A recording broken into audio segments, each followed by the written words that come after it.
Puji Tuhan. Firman yang saya bagikan hari ini dengan judul, ketika Tuhan serasa diam.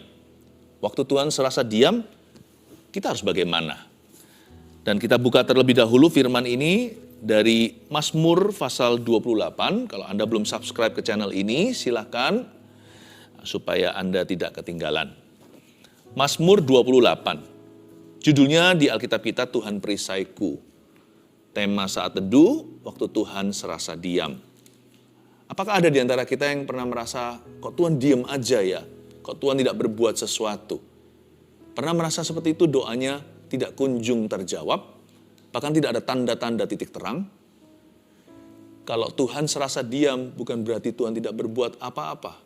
Ketahuilah bahwa Tuhan sedang bekerja di tempat yang tersembunyi dalam hidup kita. Diam-diam Dia sedang bekerja melalui situasi hidup yang Anda hadapi. Dan Tuhan akan bekerja sama mendatangkan kebaikan bagi orang yang percaya. Kita baca terlebih dahulu ayat 1. Dari Daud, kepadamu ya Tuhan, gunung batuku aku berseru. Janganlah berdiam diri terhadap aku. Sebab jika engkau tetap membisu terhadap aku menjadi seperti orang yang turun ke dalam liang kubur. Dengarkanlah suara permohonanku apabila aku berteriak kepadamu minta tolong dan mengangkat tanganku ke arah tempat-Mu yang maha kudus. Janganlah menyeret aku bersama-sama dengan orang fasik ataupun dengan orang yang melakukan kejahatan, yang ramah dengan teman-temannya tetapi yang hatinya penuh kejahatan. Ganjarilah mereka menurut perbuatan mereka dan menurut kelakuan mereka yang jahat. Ganjarilah mereka setimpal dengan perbuatan tangan mereka. Balaslah kepada mereka apa yang mereka lakukan, karena mereka tidak mengindahkan pekerjaan Tuhan dan perbuatan tangannya. Ia akan menjatuhkan mereka dan tidak membangunkan mereka lagi. Daud mengalami sesuatu, tapi para ahli teologi tidak tahu secara pasti dia alami apa. Kan Daud ini mengalami banyak gejolak kehidupan, misalnya waktu dia jadi buronan, padahal dia nggak salah. Dia dikejar-kejar seperti hewan buruan. Dan Daud lari dari tuannya, yaitu Saul. Waktu itu Daud berkali-kali nyaris saja kehilangan nyawa. Jadi Daud menghadapi real danger atau bahaya yang nyata. Kita juga mengalami bahaya setiap hari, tapi bahayanya beda-beda. Ada juga yang nyawa, misalnya orang yang bergumul dengan sakit tertentu atau di tempat bahaya. Tapi ada juga resiko-resiko lain yang kita ambil dalam hidup ini. Dan kita butuh penyertaan, bahkan pembelaan Tuhan. Tapi tidak tentu selalu Tuhan itu bekerja sesuai dengan ekspektasi dan dugaan manusia. Dan waktu Tuhan serasa diam, apa yang Anda lakukan? Apakah kita jadi marah, mengeluh, atau kita jadi kecewa sama Tuhan dan mundur kembali ke kehidupan lama kita? Mari kita sekarang baca dulu ayat 1 dari Daud. Kepadamu ya Tuhan, gunung batuku, aku berseru. Janganlah berdiam diri terhadap aku. Dimulai dengan kata kepadamu ya Tuhan. Apapun perasaan kita bisa ambil konklusi sendiri hari ini. Tuhan kok diam aja, Tuhan don't care about me, Tuhan gak peduli. Janganlah kita manjakan, don't entertain that feeling. Jangan kita berdialog dengan perasaan, karena perasaan bisa menyesatkan. Percayalah dari firman, bahwa Tuhan bukan hanya ada, Tuhan mengasihi kita. Tugas kita sebagai manusia, peduli amat perasaan kita. Kita harus dengan iman menyerahkan diri terus-menerus kepada Tuhan. Seperti Daud di sini berkata, kepadamu ya Tuhan, unto thee, O Lord. Tugas kita kan hanya mengabdi. Tugas kita hanyalah menghadap. Kepadamu ya Tuhan, lalu dia memanggil Tuhan dengan sebuah panggilan yang sangat istimewa. Gunung batuku, my rock. Berarti Daud mengatakan begini loh, gak peduli sekarang musim hidupku ini apa, seasonku ini happy atau sad, apakah ini musim saya musim happy atau musim sedih, saya lagi pede, percaya diri, confident in God, saya punya keyakinan yang kokoh dalam Tuhan, atau saya sedang goyah. Pokoknya Tuhan, Engkaulah gunung batuku setiap waktu. Kata gunung batu di situ berarti stabilitas. Ingat ya, Yesus mengajarkan sebuah perumpamaan, rumah yang dibangun di atas dasar batu karang yang teguh, rumah itu akan kokoh berdiri. Karena fondasinya stabil. Tuhan harus menjadi fundamental iman kita. Hidup kita nggak melulu soal jawaban doa soalnya. Pencobaan datang pergi, jawaban doa juga nggak tentu sesuai aplikasi. Karena waktumu bukan waktuku, kata Tuhan. Jalanmu bukan jalanku. Caraku, kata Tuhan di Alkitab, bukanlah caramu. Lebih tinggi jalanku dari jalanmu, setinggi langit dari bumi. Segala sesuatu indah pada waktunya. Hidup kita nggak melulu soal jawaban doa. Kalau iman kita gantungkan pada itu, bukan pada karakter Allah, nanti roller coaster perasaannya. Kadang kita merasa Tuhan itu baik. Kadang kita merasa Tuhan itu ada. Apalagi nyata. Tapi juga terkadang kita merasa, Tuhan di mana? Tuhan kok begini ya?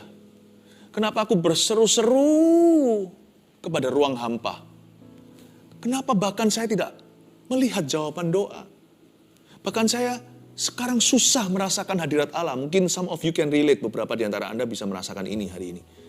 Saya sulit, Pastor Philip, saya nggak bisa rasakan hadirat Tuhan lagi seperti dulu. Waktu saya secara rohani bulan madu, ketika saya lahir baru. Kasih mula-mulaku sudah menguap ke udara. Tapi Daud gak peduli. Daud itu mengalami sesuatu. Daud pun tertekan, tapi dia berkata, kepadamu ya Tuhan, gunung batuku. I choose to be trusting, I choose to be hopeful. Kalau dia menyebut Tuhan gunung batu, berarti dia mengambil keputusan secara sadar, memberikan dirinya lagi dan lagi untuk percaya dan tetap berharap kepadanya. Kita punya pilihan. Waktu Tuhan serasa diam. Kecewa atau kita memilih untuk tetap berharap padanya. Kecewa itu nanti ujungnya negatif. Tetap berharap padanya ujungnya nggak menentu. Tapi lebih pasti karena kita bersama dengan Tuhan tidak meninggalkannya. The rock, engkaulah gunung batuku. Jangan berdiam diri terhadap aku. Kalau Daud aja bisa merasa begini, normal-normal sekali for you and me. Untuk Anda dan saya bisa merasa that God is sometimes God seems to be silent. Kadang-kadang kita merasa Tuhan itu diam saja. Normal. Daud aja merasa demikian loh. Ini seorang nabi perjanjian lama, seorang raja. Daud itu seorang yang beriman, tapi dia bisa dengan jujur menulis Mazmur dan berkata, janganlah berdiam diri terhadap aku. Ini bukan tuduhan, ini bukan fitnahan. Tuhan, engkau diam. Loh kok tahu? Kita nggak boleh sok tahu loh kalau sama Tuhan, kita nggak boleh sok tahu, sok akrab. Kita masih belajar mengenal dia. Seringkali pikiran kita salah. Yang penting pokoknya kita harus tahu Tuhan selalu benar, manusia itu cenderung salah. Kalimat janganlah berdiam diri terhadap aku ini bukan tuduhan pada Tuhan. Tapi ini keluhan hati Daud secara jujur dan Tuhan terima, makanya jadi Mazmur. Hari ini menjadi firman dalam Alkitab kita. Diinspirasi Roh Kudus, dia curhat sama Tuhan. Untungnya Daud bukan lari dari hadiratnya. Dia masuk ke hadirat Tuhan untuk curahkan hatinya. Dia berkata, Tuhan, this is what I feel. Ini apa yang aku rasakan. Please, jangan marah ya. Aku merasa Engkau berdiam diri terhadap saya. Jadi normal. Alkitab ini sangat-sangat relevan. Alkitab ini menjangkau kita, berada di level pergumulan. Kita jangan merasa sulit mengikuti Alkitab. Siapa bilang kalau kita baca gini, this is so me, ini aku banget, ini saya sekali. Jadi normal to feel that way, tapi jangan berhenti di ayat 1. Lanjutkan kemudian sampai mengalami kemenangan. Sebab jika engkau tetap membisu terhadap aku menjadi seperti orang yang turun ke dalam liang kubur. Kayaknya memang Daud mengalami suatu ancaman nyawa. Sampai-sampai dia berkata, kalau engkau tidak tolong aku sebentar lagi aku pasti mati terbunuh. Mungkin saja dia menulis ini di goa. Sebab jika engkau tetap membisu terhadap aku. Orang yang berdoa kepada Tuhan itu mengalami pergumulan yang sangat nyata. Doa itu bukan magic show, simsalabim, abracadabra. Doa tidak seperti orang potret atau mengambil foto dan gambar 1, 2, 3. Doa itu berkali-kali masuk lagi, bergumul terus seperti bergulat dengan Allah. Tapi kalau kita niat, kalau kita sungguh-sungguh dengan doa kita, kalau kita serius dengan apa yang kita doakan, jangan gampang menyerah. You pray. Waktu kita berdoa, antisipasi jawaban nyata dari Allah. Jangan berhenti sampai, ya pokoknya aku bisa berserah, atau jangan berhenti sampai sesuatu yang sifatnya formalitas. Seperti apa ya? Seperti, ya sudahlah, kalau Tuhan maunya begini. Orang-orang yang hanya pakai doa sebagai sarana untuk calming their mind atau untuk bisa menenangkan pikiran mereka. Doa itu bukan anestesi, doa itu bukan obat bius, doa itu pengalaman nyata dengan Tuhanmu.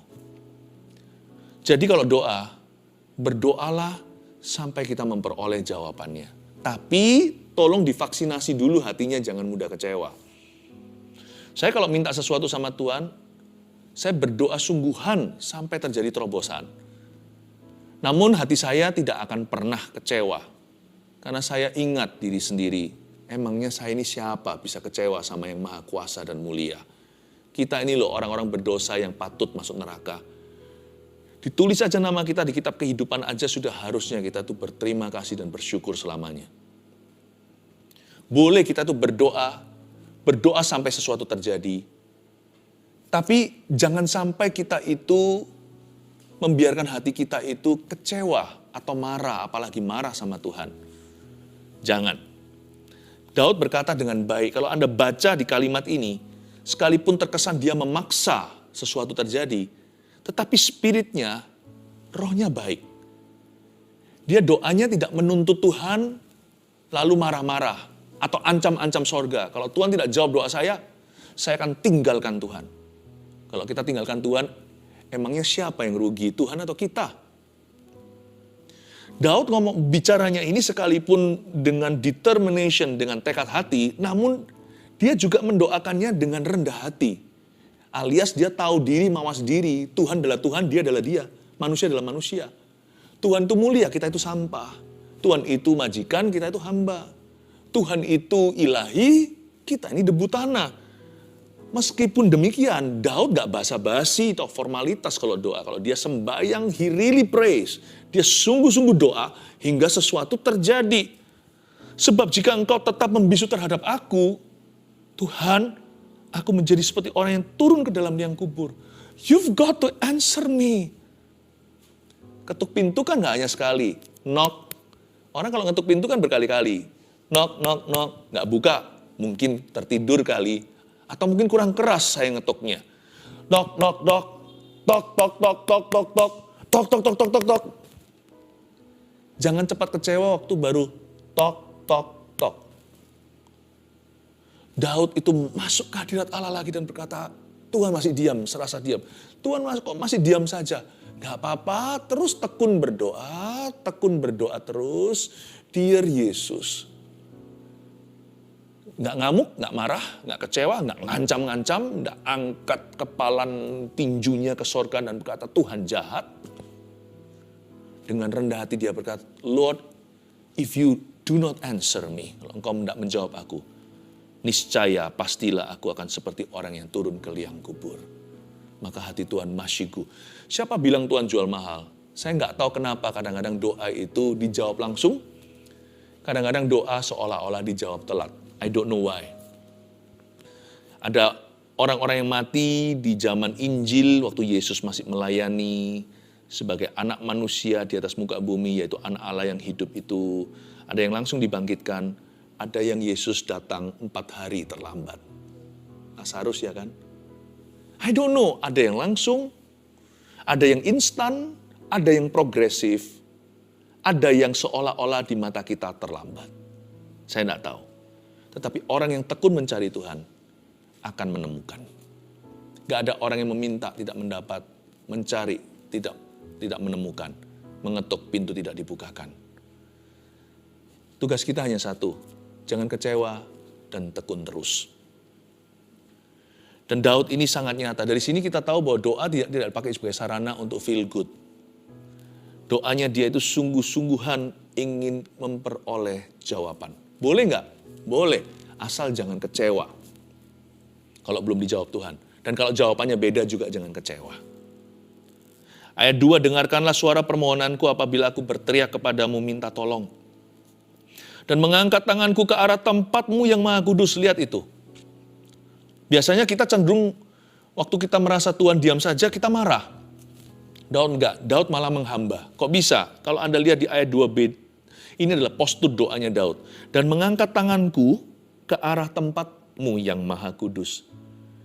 Dia mengangkat tangan itu seperti seorang hamba menerima sesuatu dari tuannya. Seperti seorang pengemis yang memohon sedekah. Luar biasa ya, Daud itu sudah nyaris nyawa. Beda dengan pergumulan sebagian besar kita yang risikonya masih bisa ditanggulangi. Daud itu mau dibunuh oleh orang nomor 1 di Israel. Daud itu sudah seperti kutu, seperti hewan yang diburu.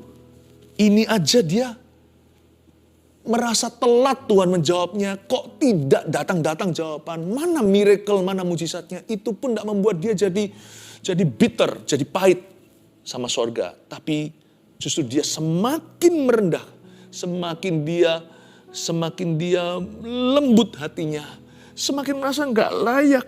Orang seperti aku, manusia aja nggak mau kok, apalagi Tuhan. Bolehkah aku seperti pengemis aja mengangkat tanganku, memohon sedekah.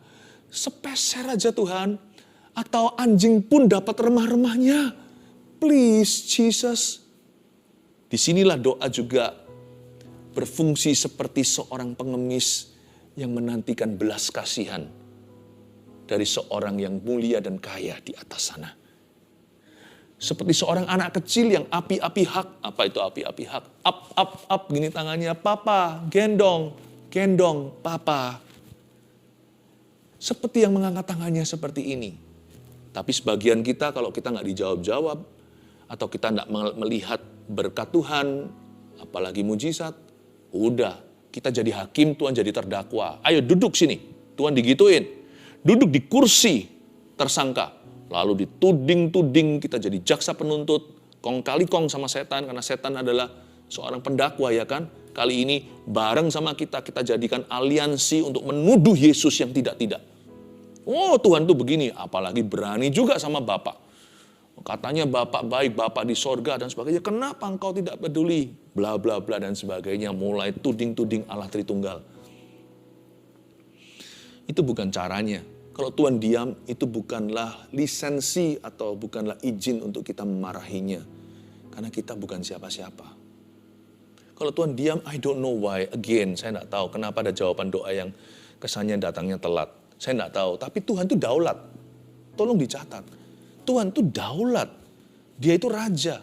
Raja itu berdasar titah. Dia nggak membayar pajak ke siapa-siapa. Ratu Inggris yang sudah meninggal dunia contohnya. Dia tidak perlu membayar kepada siapa-siapa. Karena di mata uang Inggris ada wajahnya. Dia juga kalau nyetir kemana-mana tidak perlu license plate, tidak perlu nomor platnya. Dia juga nggak perlu SIM kalau dia nyetir di dalam Great Britain atau berada di England. Kenapa? Semua SIM itu harus disahkan dengan namanya. Dengan label, dengan capnya.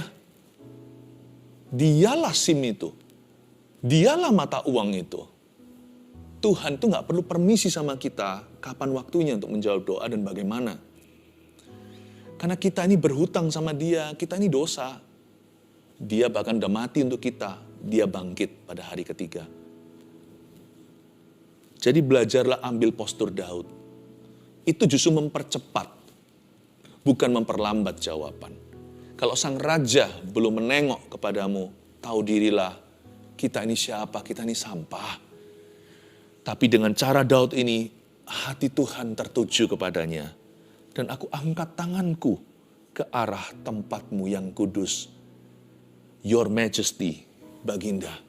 Wow, ini raja yang ngomong begini. Lain cerita kalau dia itu bukan siapa-siapa di bumi. Bayangin, terlebih lagi Daud ini raja di singgasana, dia orang-orang besar ya kan. Meskipun dia waktu itu mungkin masih dikejar-kejar, tapi kan dia sudah diurapi sama Samuel. Statusnya itu sudah raja meskipun titelnya belum. Orang ini tahu. Tapi dia tahu sekalipun dia diurapi untuk menjadi raja. Dia hanyalah hamba. Apakah kita lupa urapan kita? Peduli amat kalau kita ini orang sukses, pengusaha, atau orang berpengaruh, seorang yang menjabat sesuatu, atau di rumah lah kita itu adalah singa Yehudanya.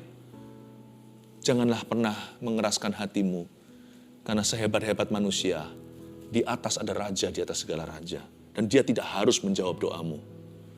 Kita tidak masuk neraka aja, kita sudah harus bisa mencium kakinya berkata, terima kasih, cukup. Terima kasih ya, tolong, terima kasih, you spare me, terima kasih. Engkau meluputkan aku dari hukuman kekal ini. Terima kasih engkau mati untuk aku.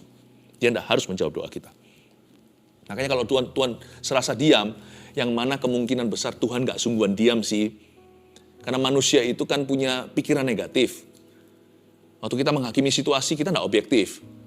Menurut saya, waktu Tuhan serasa diam, Tuhan gak sungguhan diam. Tapi dia diam-diam sedang bekerja. Cuman tidak berada di bawah randa-randa. Dia diam-diam mengerjakan sesuatu, bekerja sama, mendatangkan kebaikan bagi orang-orang yang terpanggil dalam rencananya. Jadi kalau sampai Tuhan diam, dia berhak. Kalau dia diamin kita, ya hak-haknya lah. Tapi kita juga berhak untuk bisa menghamba. Nah itu dia. Itu kewajiban namun juga adalah hak kita. Aku berhak. Tidak ada orang bisa melarang aku. Siapa bisa menghentikan, kata Daud. Aku akan ngemis di depan pintunya Tuhan. Dan di bawah kaki Kristus. Dia akan berkata, Tuhan, belas kasihan. Welas kasihi aku.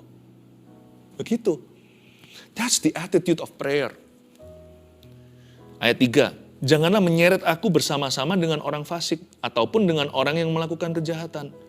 Yang ramah dengan teman-temannya, tapi yang hatinya penuh kejahatan. Daud berkata gini, tolong jangan seret saya bersama dengan orang fasik. Doa Bapak kami ajarkan, kita salah satu doanya bunyinya begini, bebaskan kami dari segala yang jahat. Deliver me from all evil. Tapi janganlah menyeret aku bersama, ada kata bersama dengan orang fasik itu bukan hanya deliver me from evil, tapi juga deliver me from being evil. Tapi juga Tuhan bebaskan aku dari kemungkinan bahwa aku yang menjadi jahat. Aku nggak mau jadi jahat. Aku nggak mau hatiku terseret. Aku nggak mau terseret dalam roh kecewa dan kepahitan. Apalagi sama Tuhan. Bukan hanya bebaskan aku dari yang jahat. Bebaskan aku dari segala kemungkinan kalau aku jadi orang jahatnya. Bebaskan aku dari segala kemungkinan hatiku ini berubah jahat. Pertama jahat sama Tuhan, lalu jahat sama manusia. Dan Daud bahkan memberikan di sini sebuah definisi bagus kejahatan manusia yang paling buruk, the worst kind, tipe yang paling jelek apa? Pretended love. Kasih yang pura-pura seperti Yudas yang mencium wajah Yesus dan berkata, Rabi, lalu setelah itu tangkaplah, ini dia. Ayat 3b berkata, aku gak mau jadi gini ya Tuhan, yang ramah dengan teman-temannya, tapi yang hatinya penuh kejahatan. Aku gak mau fake love, aku gak mau berkata, aku mengasihimu Yesus, tapi hatiku menghujat. Jangan-jangan nanti aku juga begitu sama orang lain. Aku berkata, oh iya, you're my friend, kau temanku. Tapi di balik itu, aku melakukan kejahatan kepadanya. Yang dia bahkan tidak curiga, karena dia tidak taruh curiga sama saya, karena dia adalah sahabat saya. Tapi I step him from the back, saya tusuk dia dari belakang. Aku tidak mau jadi seperti itu. Daud memohon di ayat 3, waktu Tuhan serasa diam dalam hidupku dan dalam doaku, dalam pergumulanku, Tuhan, please bebaskan aku dari kemungkinan bahwa hatiku jadi jahat. Bebaskan aku dari segala pencobaan untuk hatiku berubah setia. Untuk hatiku itu jadi kepahitan, marah, kecewa, dan luntur, berubah warna, emas murni, sekarang menjadi tembaga dan menjadi besi yang keras. Jangan izinkan hatiku mengeras seperti batu Tuhan. Engkaulah gunung batuku. Aku tidak boleh berkepala dan berhati batu. Aku harus tetap lembut padamu. Jangan keras-kerasan sama Tuhan. Tuhan gunung batu, kalau kita keras-kerasan batu lawan batu, batu ini pasti pecah. Karena gunung batu itu tidak pernah goyah. Lebih baik aku lembut supaya gunung batu itu bisa membela. Tuhan, Jangan izinkan hatiku membatu Tuhan. Jangan seret aku bersama dengan orang fasik atau dengan orang-orang yang jahat, itu yang melakukan kejahatan. Yang pura-pura sama teman, aku gak mau jadi begituan. Ganjarilah mereka menurut perbuatan mereka. Dan menurut kelakuan mereka yang jahat, ganjarilah mereka setimpal dengan perbuatan tangan mereka. Balaslah mereka pada mereka apa yang mereka lakukan. Daud bukan berpikir orang tertentu balas orang itu kan namanya balas dendam. Dia gak pakai doa untuk melakukan dosa. Doa bukan dosa. Kita gak boleh pakai doa untuk melampiaskan hawa nafsu termasuk amarah. Malah justru pakailah doa untuk belajar mengampuni, minta kekuatan Tuhan untuk melakukan itu. Daud berkata, ganjarilah mereka.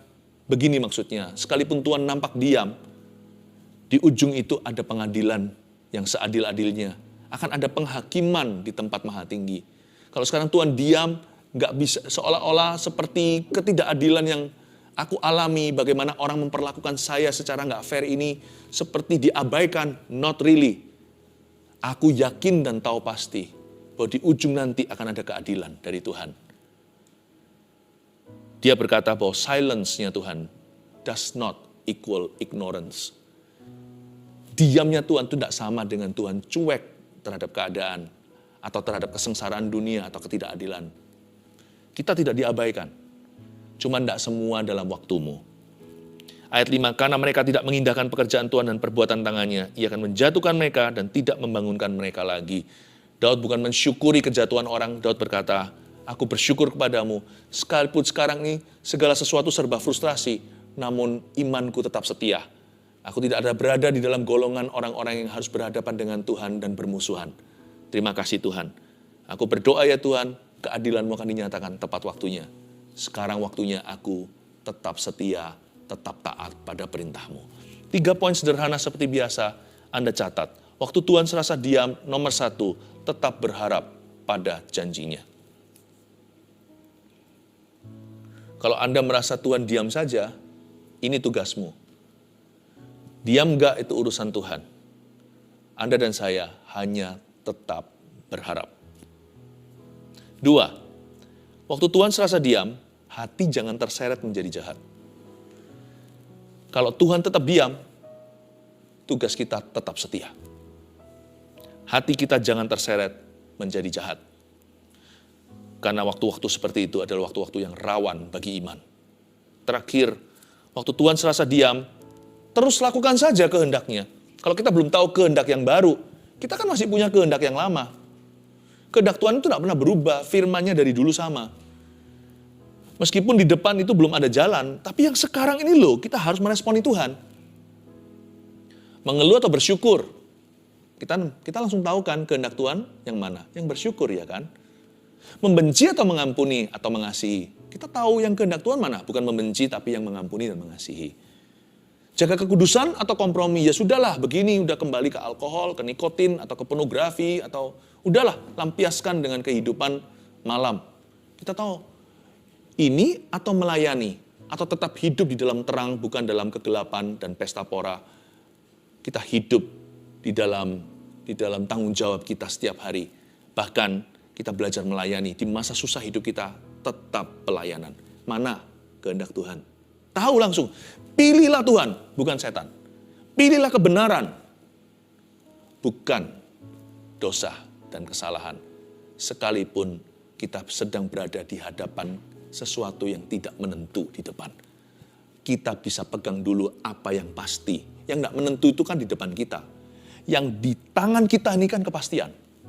Respon hatiku kepada Tuhan.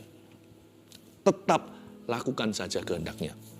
3 poin ini sudah dicatat, mari kita lakukan. Waktu Tuhan serasa diam, tetap berharap pada janjinya, hati jangan terseret menjadi jahat, dan terus lakukan saja kehendaknya. God bless you.